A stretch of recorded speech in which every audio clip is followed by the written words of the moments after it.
Olá, povo bonito, povo lindo, esse povo da geografia. Hoje nós vamos falar um pouco com organizações internacionais, ok? Vamos dar uma olhadinha.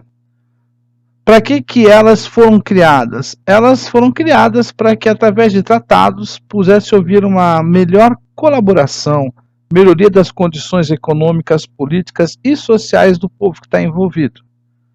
Quando que surgiram? A partir da metade do século XX, ou seja, depois da Segunda Guerra Mundial, com a globalização, final da Guerra Fria, aí elas começaram a se considerar num cenário internacional. Qual é a missão delas? Deixar uma certa ordem nas relações internacionais das superpotências, né? Atuam na elaboração de regulamentação de normas, criam acordos entre países e buscam atender às demandas dos países envolvidos. Por quê? Porque a gente não pode ter uma exploração de um país sobre o outro, então a ONU tenta apaziguar essas relações. Nós vamos dar uma olhadinha, avançando um pouco mais. Do que ela é composta?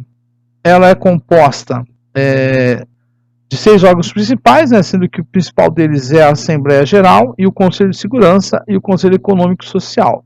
Eu vou trabalhar com vocês hoje a questão do Conselho de Segurança, o Econômico e Social para o Desenvolvimento e um pouco da questão dos direitos, a gente pode dizer, dos direitos humanos universais, né? Vamos ver. A Assembleia Geral, lá todos os Estados-membros, hoje temos 193, se reúnem para discutir assuntos que afetam a vida de todos os habitantes do planeta. E aí, cada um tem direito a um voto. Olha que interessante, aqui nós vemos uma total igualdade, não importa o tamanho do país, nem o poder econômico que esse país tem. Ok? E agora, eu vou ter aqui o Conselho de Segurança. Então, no Conselho de Segurança, o que a gente repara? Que eu tenho aí os países como Estados Unidos, Grã-Bretanha, França e China, né? Esses daí são os diretos permanentes, né? E eles têm poder decisório. Os outros membros das nações devem aceitar e cumprir as decisões dos conselhos. Vamos entender um pouco isso. Vamos falar agora sobre o Conselho de Segurança. Ok? O que é o Conselho de Segurança? Bom, estamos vendo aí. Conselho de Segurança é o órgão da ONU responsável pela paz e segurança internacionais. E por que ele é especial? Porque é o único órgão da ONU com poder decisório. Todos devem aceitar e cumprir as suas decisões. Como assim, Capri? Vamos entender um pouquinho sobre isso. Principais funções: manter a paz e a segurança internacional, determinar missões de paz, reconhecer formas de diálogos, evitar conflitos internacionais, elaborar planos de regulamentação de armamentos, né, para que não sejam usadas armas químicas, por exemplo, né, como aconteceu na Primeira Guerra Mundial. E a gente tem ouvido muito nos filmes que você vê na televisão de arma química, até dizem, né? De infectar, teve até muita coisa de agente secreto na época da Guerra Fria.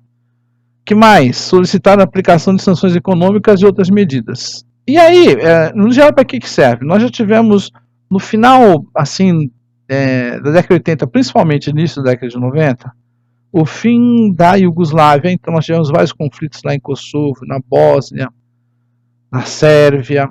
Também tivemos isso lá no leste europeu, tivemos na África, Ruanda. Então aí o povo começa a maltratar o outro, não respeitar. Então a ONU tenta evitar o que aconteceu na Segunda Guerra Mundial de catástrofe e exploração desse povo, ok? Bom, aí temos os países membros permanentes: Estados Unidos, Reino Unido, França, Rússia e China. França, Reino Unido e Estados Unidos, pela geopolítica antigamente, poderio que eles têm de armamento. A Rússia, por ser representante da antiga União Soviética e da CEI atual, Comunidade de Estados Independentes. E a China, pelo que ela representa no mundo, né, o tamanho dela para a economia, então, e também pela força que ela tem de homens. Numa guerra convencional, se fosse de bala, de fuzil, metralhadora, ninguém ganhava da China, porque a China tem muita população. Mas nas guerras não convencionais, aquelas de armamentos, como a gente falou, bomba nuclear, armamentos químicos, então aí já é diferente. Bom, temos os temporários e os temporários, como é que é feito isso? 2, América Latina e Caribe, 2 da Europa Ocidental. Da Europa Ocidental, entenda-se Alemanha, Itália, Espanha, Portugal, né? O povo do lado de cá. Leste europeu, a gente tem 1 e 5 contando África e Ásia. Bom, aqui a gente repara um pouquinho no que eu gostaria de destacar com vocês aqui. Quero destacar com vocês aqui o seguinte, ó, dá uma olhadinha aqui que a gente vai reparar no continente africano e aqui, ó, Oriente Médio e Ásia, onde a gente tem muito conflito no momento, né? Então o pessoal está indo para esse, a ONU vai lá para tentar apaziguar esse contexto aí, ok? Beleza. Opa, continuamos. Isso, agora deu. Aqui a gente ainda repara, deixa eu mudar um pouquinho para cá, ó. Tropas da ONU, como a gente falou para vocês. OEA é uma outra organização dos Estados Americanos. Aqui, ó, Timor-Leste é um país de língua portuguesa. A gente teve muita briga lá, né? Então aqui a gente está vendo as tropas no Haiti, teve até a tropa brasileira. Daqui a pouco eu vou estar falando com vocês sobre isso. Mais um pouquinho aqui, né? Aqui a gente também está vendo com problemas ainda no mundo. Paquistão aqui, gente, Paquistão e Índia, né? Eternamente, a região de Caxemira, que fica por aqui no alto, é muito preocupante também, né? Cada um quer um pouquinho dessa região. Bom, o que temos aqui? Aqui a gente tem o pessoal, os boinas azuis que falam, né? Os capacetes azuis, UN, Organizações das Nações Unidas. E o Brasil é um tipo de exército que é bem quisto, porque a gente não tem dificuldades com países, né? Por exemplo, o norte-americano é um país muito odiado no resto do mundo. O Japão é odiado na Ásia, né? E nós brasileiros não, a gente é de boa e a gente onde vai ajuda. Ultimamente o Brasil ajudou no Haiti, né? Já tivemos lá no Haiti ajudando. Conheço até gente aqui de Santos, né? Muito pessoal aqui de Santos, São Vicente, que ajudou lá no Haiti depois do terremoto que aconteceu no Haiti. Conselho Econômico e Social, agora vamos gastar um pouquinho mais de tempo aqui. O FMI, né, é a organização internacional que pretende assegurar o bom funcionamento do sistema financeiro mundial, através da assistência técnica e financeira. Quais são os objetivos principais? Incentivar a reconstrução dos países pelas guerras, né, no caso, quando começou pela Segunda Guerra Mundial. Emprestar, mas tem garantia, né, para emprestar para você. Promover a cooperação monetária internacional. Favorecer a expansão equilibrada do comércio. Oferecer ajuda financeira aos países membros em dificuldades econômicas. Notemos aqui os impactos disso na globalização.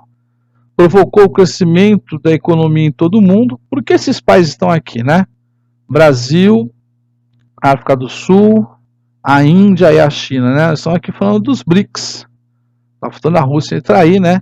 Que também é um bloco que nós já estamos na outra aula. Hoje em dia, todo mundo está maior a nível econômico e que acaba por influenciar também o crescimento social, político e cultural. Cresce dinheiro, rola dinheiro, então o pessoal também melhora a sua cultura, teria que fazer isso, né? E também se politiza mais. Ainda sobre o impacto, né? O aparecimento aqui é a história de como ele apareceu.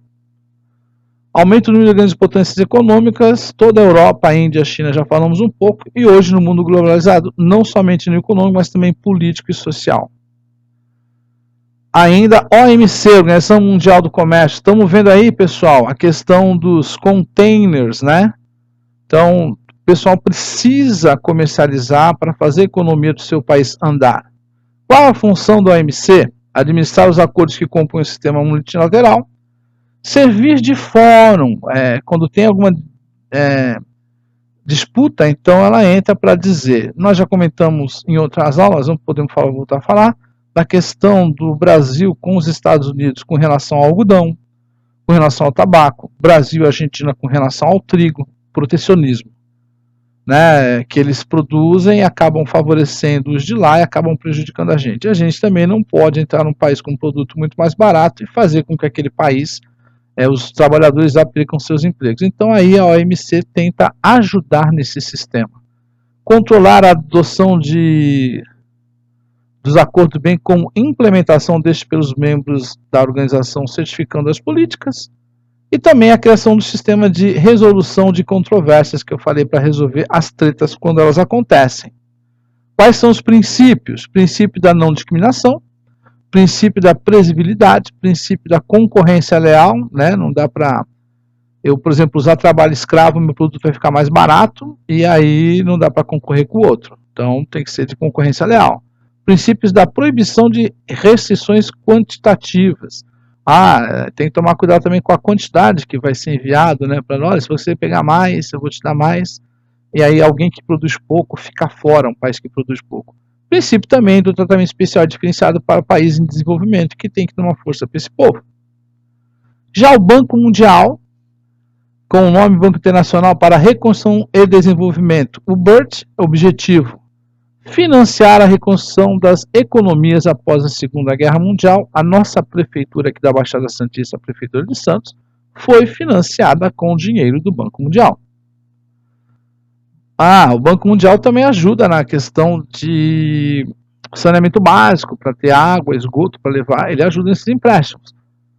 Vamos dar uma olhadinha aqui, ó, empréstimos financeiros, isso aqui é só para você entender. Mas o objetivo legal que eu acho interessante é o seguinte: facilitar o investimento para fins produtivos, promover o comércio internacional e estimular o investimento. Olha o que eu acho legal. Com isso, eu vou reduzir a pobreza, vou trazer um crescimento econômico e melhorar as condições de vida das populações. Quando eu estou numa área, vamos supor Baixada Santista, vou fazer uma obra como um VLT, ou vou fazer uma obra de encanamento, melhorar a condição do saneamento básico, de água e esgoto, eu vou ocupar gente. Ocupando gente, tem mão de obra trabalhando, e aí pode melhorar com certeza a economia local, ok?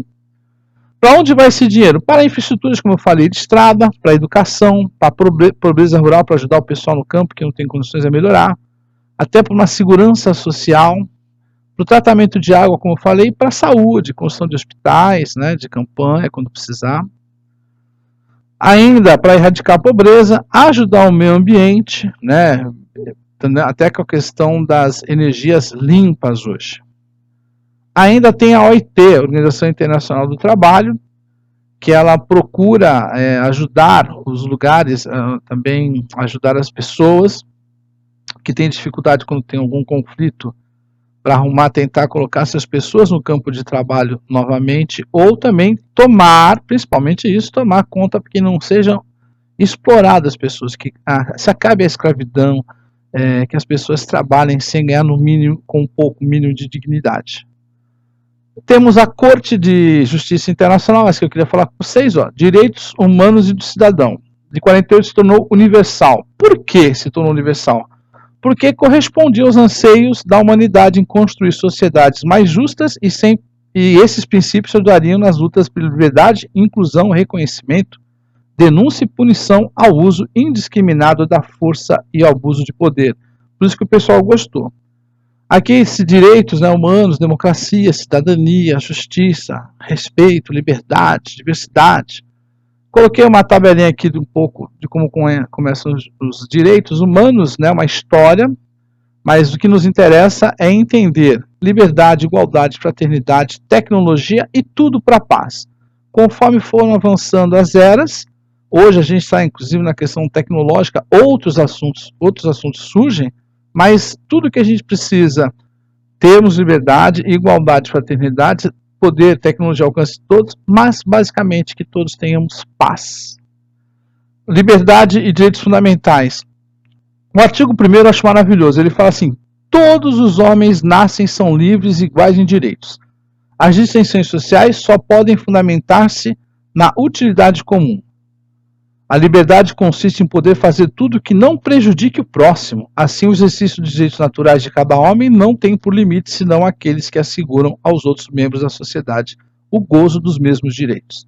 Esses limites são apenas podem ser determinados pela lei. E hoje em dia, os sociólogos, eles ainda discutem e continuam falando sobre cidadania, vida política, justiça social, também a questão de conciliar o individualismo e o poder centralizador do Estado. Ainda liberdade, igualdade, propriedade, justiça social, desenvolvimento e trabalho. Essas são ONGs, né, não são organizações internacionais. Como funciona? Pessoal, aqui fica a dica da nossa